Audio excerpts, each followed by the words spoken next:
أعوذ بالله من الشيطان الرجيم. بسم الله الرحمن الرحيم.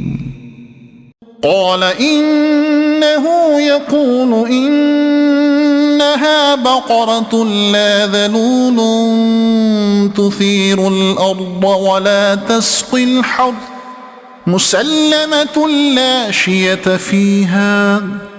قالوا الآن جئت بالحق فذبحوها وما كادوا يفعلون.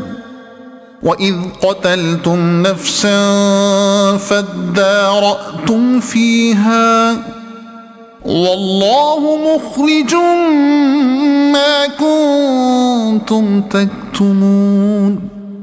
فقلنا اضربوه ببعضها كذلك يحيي الله الموتى ويريكم آياته لعلكم تعقلون. ثم قست قلوبكم من بعد ذلك فهي كالحجارة أو أشد قسوة. وإن من الحجارة لما يتفجر منه الأنهار وإن منها لما يشقق فيخرج منه الماء وإن منها لما يهبط من خشية الله وما الله بغافل عما تعملون. أفتطمعون أن يؤمنوا لكم وقد كان فريق منهم يسمعون كلام الله ثم يحرفونه من بعد ما عقلوه وهم يعلمون. وإذا لقوا الذين آمنوا قالوا آمنا وإذا خلا بعضهم إلى بعض قالوا أتحدثونهم بما فتح الله عليكم ليحاجوكم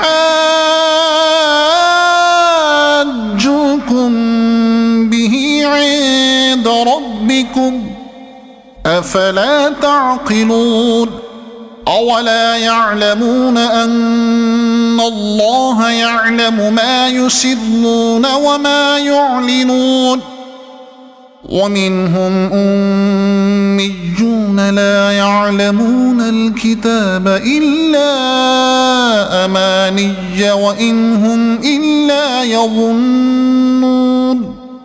فويل للذين يكتبون الكتاب بأيديهم ثم يقولون هذا من عند الله ليشتروا به ثمنا قليلا فويل لهم مما كتبت أيديهم وويل لهم مما يكسبون.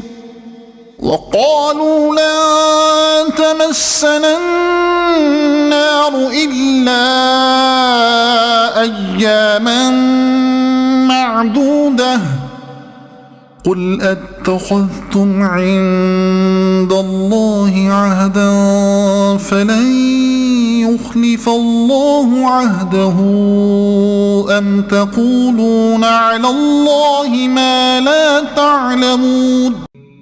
صدق الله العظيم.